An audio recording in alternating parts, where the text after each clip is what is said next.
ఎలికట, Chandanavalli, Mekaguda, Sitarampur. So ఇది కూడా మంచి డిమాండ్ ఉండే ఏరియా అని చెప్పి కూడా అంటున్నారు. ఓపెన్ ప్లాట్స్ కి అయితే మంచి మార్కెట్ అంటున్నారు. సో ఈ లొకేషన్స్ లో ఇప్పుడు మార్కెట్ ఎలా ఉంది? సో ప్రైజెస్ తీసుకున్నామంటే గత 2 సంవత్సరాలకి ఇప్పటికే ఏమైనా చేంజెస్ జరిగాయి? ఇప్పుడు లోయెస్ట్ ప్రైస్ ఎంత ఉంది అక్కడ? అంటే ఒక్కొక్క సెజ్ ఒక్కొక్క సినారియో ఉందండి ఇక్కడ. ఫర్ ఎగ్జాంపుల్ మేకగూడ సెజ్ ఉంది అనుకోండి, ఇది కొత్తూరు, నందిగామ, షాద్ నగర్ మిడిల్లో వస్తుంది. So very close to the Nandigama town. Nandigama town నుంచి ఆల్మోస్ట్ ఒక 4.5 to 5 కిలోమీటర్ డిస్టెన్స్లో ఇది సెజ్ ఉంటుంది. మేకగూడ సెజ్ ఉంటుంది. ఈ సెజ్ వచ్చిన తర్వాత ఏంటంటే ఈ పర్టికులర్ లొకేషన్లో ఎగ్జిస్టింగ్ ఆల్రెడీ ఎంఎస్ఎన్ వాళ్ళు నాటుకోవాలి ఉన్నారు. దాంతోపాటు ఏంటంటే మన హైదరాబాద్కు 3 మైక్రోసాఫ్ట్ డేటా సెంటర్లు వచ్చినాయి మనకు లాస్ట్ 2 years బ్యాక్. అది 13,200 crores ఇన్వెస్ట్మెంట్తో ఇక్కడ ఇన్వెస్ట్ చేశారు వాళ్ళు. అందులో భాగంగా ఒక మైక్రోసాఫ్ట్ డేటా సెంటర్ను మేకగూడ సెజ్లో పెట్టడం జరిగింది. ఆల్మోస్ట్ వర్క్ ఇంకా నడుస్తుంది, ఆల్మోస్ట్ దగ్గర పడవచ్చు. మేబీ అది ఒక మైక్రోసాఫ్ట్ అనేది పెద్ద కంపెనీ అక్కడ ఆ సెజ్లో. దాంతోపాటు existing pharma research and pharma development సంబంధించి నాట్కో ఎంఎస్ ఉన్నాయి. దాంతోపాటు సోలార్ మ్యానుఫ్యాక్చరింగ్, సోలార్ రీసెర్చ్ సంబంధించినటువంటి నోవాస్ గ్రీన్ టెక్నాలజీ సంబంధించిన ఒక కంపెనీ ఉంది. Granite research and granite manufacturing సంబంధించిన కంపెనీ వచ్చేసి మెయిన్గా గ్రానైట్ రీసెర్చ్ సంబంధించిన కంపెనీ క్వాంటమ్ ప్రోగ్రానా గ్రానైట్ ఒక కంపెనీ ఉంది.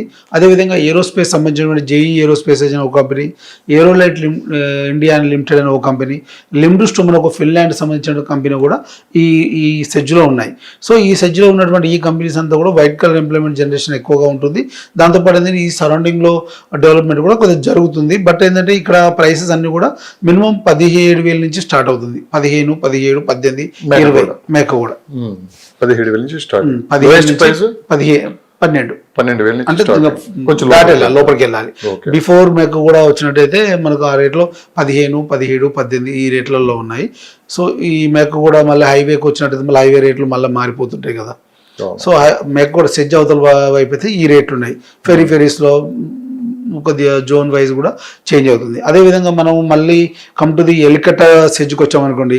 ఎలికట స్పెషల్ ఎకనామిక్ జోన్లో చూసినట్టయితే మనం ఇంతకుముందు మాట్లాడినట్టు హైదరాబాద్ 3 మైక్రోసాఫ్ట్ వచ్చాయన్నాం కదా. అందులో సెకండ్ మైక్రోసాఫ్ట్ వచ్చేసి ఎలికట సెజ్లో ఉంది. ఇక్కడ వీళ్ళు 26 ఎకరాలని 262 కోట్లు పెట్టి కొన్నారు వీళ్ళు ల్యాండ్, మైక్రోసాఫ్ట్ వాళ్ళు ఎలికట సెజ్లో. దాంతోపాటు వీళ్ళతో పాటు ఏంటంటే అదానీ వాళ్ళు అదానీ కనెక్ట్స్ అని ఒక డేటా సెంటర్ పెట్టారు. 2 డేటా సెంటర్లు కూడా ఎలికట సెజ్లో ఉన్నాయి. ఈ సెజ్ వచ్చేసి షాద్నగర్కు జస్ట్ 4.5 కిలోమీటర్ డిస్టెన్స్లో ఉంటుంది. టౌన్ కనెక్టివిటీ ఉంటుంది. అదేవిధంగా పరిగి కనెక్టివిటీలో హైవే ఫేసింగ్ ఉంటుంది ఈ సెజ్ అంతా కూడా. దీంతోపాటు ఇక్కడ ఫుడ్ ప్రాసెసింగ్ యూనిట్, దాంతోపాటు tile manufacturing centres, plastic base industries ఇవన్నీ కూడా ఈ సెజ్లో ఉన్నాయి. ఐరన్ మ్యానుఫ్యాక్చరింగ్ అన్ని కూడా ఎలికట సెజ్లో ఉంది. కాకపోతే ఎలికట సెజ్కు ఎలికట విలేజ్ కనెక్టివిటీ ఉంటుంది, సేమ్ టైం షాద్నగర్ కనెక్టివిటీ ఉంటుంది.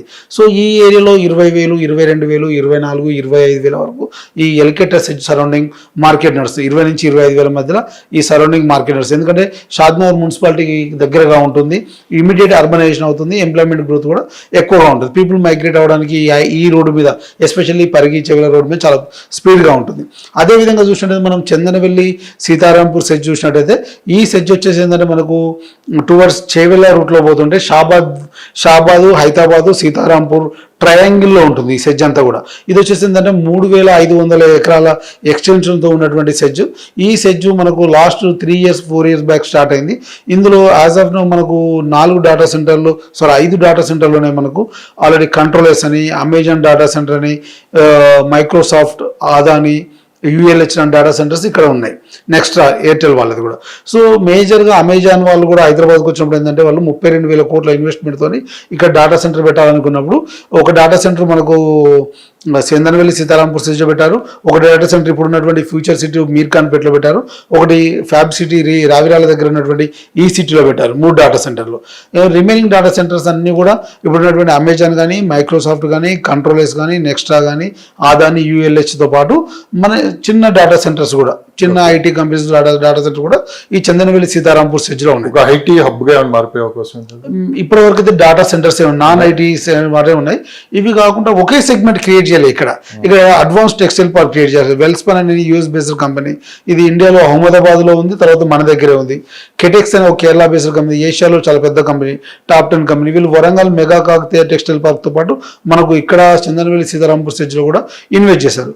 అదేవిధంగా కుందన్ కుందన్ టెక్స్టైల్ అనే ఒక కంపెనీ ఉంది. దాంతోపాటు మీరు ఈవీ టెక్నాలజీకి వచ్చినట్టయితే మనకు already Olectra green buses manufacturing అంతా కూడా సీతారాంపూర్ సెజ్లో అవుతుంది. మనం తెలంగాణ ఆర్టిస్ట్తో కూడా టైప్ అయినారు వాళ్ళు. కొన్ని బస్సెస్ కూడా 700 బస్సెస్ ఆల్మోస్ట్ ఎంబోయ్ చేసుకొని ఉన్నారు. అదేవిధంగా మీకు న్యూకోమాక్ అనే ఒక కంపెనీ, డైఫుక్ అని జపాన్ సంబంధించిన కంపెనీలు, అదేవిధంగా బీవైడీకి సంబంధించిన కంపెనీ మెగావాలతో టైప్ అయి మేబీ ఇక్కడే ప్లాంట్ కట్టే అవకాశం ఉంది. పెద్ద ఇన్వెస్ట్మెంట్ ఇది. ఇట్లా చూస్తూ ప్లాస్టిక్ బేస్డ్ ఇండస్ట్రీకి వచ్చినట్టు మనకు ఆశీర్వాద్ కానీ, ఆస్ట్రాల్, సెంటెక్స్ ఇలాంటి కంపెనీస్ కూడా ఈ సెజ్లో మీద ఈ ఎలికట కావచ్చు, మేకగూడ, సీతారాంపూర్ ఈ రీసేల్ మార్కెట్ ఎలా? రీసేల్ వచ్చేసరికి ఏంటంటే ఇదంతా ఎమర్జింగ్ మార్కెట్. ఇప్పుడు ప్రైసెస్ పెరుగుతున్న మార్కెట్ ఇక్కడ. అయితే గతంలో నేను 3-4 years back Chandanvelly, Hyderabad, Sitarampur surrounding లో 7,000-8,000 per square యార్డ్ దొరికేది GP level back. 3-4 years back. ఇప్పుడు హెచ్ఎండిఏలో అప్పుడు 11-12 వేలు ఉన్నారు హెచ్ఎండిఏ. 25, 26, 27, 28 వేల వరకు ఆ సరౌండింగ్ లో హెచ్ఎండిఏ ప్రాపర్టీస్ అమ్ముతున్నారు. జీపీకి వచ్చేసరికి 16-18 వేలు అమ్ముతున్నారు. సో ఎంత గ్రోత్ వచ్చిందో చూడండి ఈ 3-4 years లో. ఎందుకంటే అప్పుడు ఒక వెల్స్పన్ కంపెనీ ఉండే సెజ్ స్టార్ట్ అయినప్పుడు.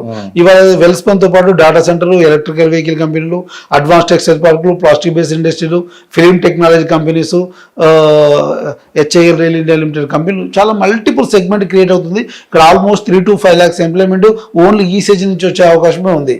సో 5 లక్షల పబ్లిక్ ఫ్యామిలీస్ ఇక్కడ వస్తున్నాయంటే, ఎంప్లాయ్మెంట్ క్రియేట్ అవుతుందంటే ఆల్మోస్ట్ ఎంత పెద్ద సిటీ అయితే మీరు ఎక్స్పెక్ట్ చేయండి. సో ఎక్స్క్లూజివ్ అందులో ఒక 2 lakhs 5 years వెయిట్ చేయాలి. 5 years వెయిట్ చేయాలి. మనం పెట్టిన డబ్బులు అయితే ఎక్కడికి వెళ్ళాం. సో అది డబుల్ అవ్వచ్చు, ట్రిపుల్ అవ్వచ్చు, వన్ టైం పెరగవచ్చు. సరే, భూమి మీద ఇన్వెస్ట్మెంట్ ఎప్పుడు తగ్గదండి. Simple logic. భూమి మీద ఇన్వెస్ట్మెంట్ తగ్గదు. భూమి రోజు రోజుకు తగ్గుతుంది. ఇన్వెస్టర్స్ పెరుగుతున్నారు, భూమి తగ్గుతుంది. సో గతంలో ఔటర్ రింగ్ రోడ్ దగ్గర కొనుక్కోమన్నప్పుడు ఇంత దూరం అన్న వాళ్ళు వాళ్ళు రీజనల్ రింగ్ రోడ్ వరకు ల్యాండ్ అవైలబిలిటీ లేదు. అవును, రీజనల్ రింగ్ రోడ్ వరకు ల్యాండ్ అవైలబిలిటీ లేదు. ఇవాళ 10,000 గజం అంటే కొన్న వాళ్ళు రేపు 15,000 గజం వచ్చి అరే ఆ రోజు కొనండి కదా, ఈ రోజు కొంటే బాగుంటుంది అనే ఉద్దేశంతో కొన్న వాళ్ళు చాలా మంది ఉన్నారు. ఇదే ఔటర్ రింగ్ రోడ్ మనకి ఎగ్జాంపుల్. లాస్ట్ 20 years జరుగుతున్న ప్రతి డెవలప్మెంట్ మన అందరికీ ఒక ఎగ్జాంపుల్, ఫ్యూచర్కి ఒక మైల్ రాయి. ఎందుకంటే 20 years back outer ring road లేదు, శంషాబాద్ ఎయిర్పోర్ట్ లేదు, మెట్రో లేదు, ఫ్లైఓవర్ లేవు, స్కై స్కాపర్ లేవు, హైరేజ్ అపార్ట్మెంట్ లేవు. ఇవాళ ఇవన్నీ ఉన్నాయి. సో నెక్స్ట్ 20 years కానీ, నెక్స్ట్ 10 years కానీ ఇంతకు మించి హైదరాబాద్ డెవలప్మెంట్ ఉంటుంది. ఎందుకంటే మెట్రో విస్తీర్ణం పెరిగింది, ఎంఎంటీఎస్ విస్తీర్ణం పెరిగింది, రీజనల్ రింగ్ రోడ్ కనెక్టివిటీ పెరుగుతుంది, శాటిలైట్ టౌన్షిప్స్ పెరుగుతున్నాయి, ఫ్యూచర్ సిటీ లాంటి టౌన్షిప్స్ వస్తున్నాయి, కొత్త నగరం తయారు చేయబోతున్నాము, నెట్ జీరో పొల్యూషన్ సిటీ. అదేవిధంగా ఎవ్రీ హైవేకి ఒక శాటిలైట్ టౌన్షిప్, ఒక స్పెషల్ ఎకనామిక్ జోన్స్ రాబోతున్నాయి. ఇప్పుడు రీసెంట్గా వచ్చిన న్యూస్ చూసినట్టయితే outer ring road rail connectivity కూడా ఇవ్వబోతున్నారు. సార్ మీరు ఇన్ని చెప్తున్నారు కదా, అంటే ఈ డెవలప్మెంట్స్, ఇన్ని కంపెనీస్ రాబోతున్నాయి, ఇంత ఎంప్లాయ్మెంట్ పెరగబోతుందని చెప్పి అసలు సర్వే సంస్థలు ఏం చెప్తున్నాయి? హైదరాబాద్ ఇప్పుడు ఆల్రెడీ మీరున్నట్టు ఓవరాల్ లోపు అయితే ఎక్కడ ఇప్పుడు కొనుక్కునే పొజిషన్ అయితే లేదు, దాదాపు అంతా అది ఫిల్ అయిపోయింది. ఏదన్నా ఉంటే ఓవరాల్ దాటే ముందుకెళ్ళాలి మనం. ఏదన్నా సరే రెవిజనల్ రింగ్ రోడ్డుకి RRRకి మధ్యలో ఏదన్నా కానీ ఫ్యూచర్ మొత్తం అక్కడే కనిపిస్తుంది. ఈ సర్వేలు కూడా ఏంటంటే ఇప్పుడు హైదరాబాద్ ఈ విధంగా డెవలప్ అవడానికి 2000 నుంచి మనం తీసుకున్నామంటే దాదాపు 25 years అవుతుంది. నెక్స్ట్ ఈ ఓవరాల్కి RRRకి మధ్యలో డెవలప్మెంట్కి ఇంత టైం పట్టకపోవచ్చు అని చెప్పి కూడా అంటున్నారు. ఓవరాల్గా తీసుకున్నామంటే సిటీ నుంచి కొంచెం బయటికి రావడానికి ఎక్కువ మంది ఇష్టపడుతున్నారు. దాదాపు ఇప్పుడు ఎవరైనా తీసుకోండి, తుక్కుగూడ దగ్గర తీసుకున్నాం అంటే విల్లా వచ్చేసి ఒక 25 కోట్ల నుంచి మినిమం 100 కోట్ల దాకా ఉంది అక్కడ ఒక్కొక్క విల్లా ప్రైస్. సో ఇక్కడ డబ్బు అనేది ఎక్కువ పెద్దగా ఆలోచించట్లేదు. సో ఒకళ్ళు ఎక్కువ లగ్జరీ లైఫ్ కావచ్చు, లేకుంటే పీస్ఫుల్గా ఉండటానికి, లేదంటే మంచి క్లైమేట్ అండ్ ఇవన్నీ చూసుకొనే వాళ్ళు ముందుకు వస్తున్నారు. అట్లా మిడిల్ క్లాస్ పీపుల్ కూడా ఏంటంటే కొంచెం ఎక్కువైనా పర్లేదు, కాస్త మంచి ప్లేస్లో తీసుకోవడానికి ఎక్కువ మంది ఇష్టపడుతున్నారు. సో ఓవరాల్గా మీరు సర్వే సంస్థలు ఏం చెప్తున్నాయి మీరు గమనించింది? అంటే మేజర్ ఏంటంటే హైదరాబాద్లో ఇన్వెస్ట్మెంట్స్ రోజు రోజుకు పెరుగుతున్న జనాభా ప్రాతినిధ్య, పెరుగుతున్న కంపెనీస్, ఎంప్లాయ్మెంట్ క్రియేట్ ఏమవుతుందంటే డిమాండ్ కూడా పెరుగుతుంది. ఇక్కడ రెంటల్ హౌస్ డిమాండ్ కానీ, లేదా కొత్తగా ఇల్లు కొనుక్కునే వాళ్ళ డిమాండ్ కానీ పెరిగే అవకాశం ఉంది, పెరుగుతుంది కూడా.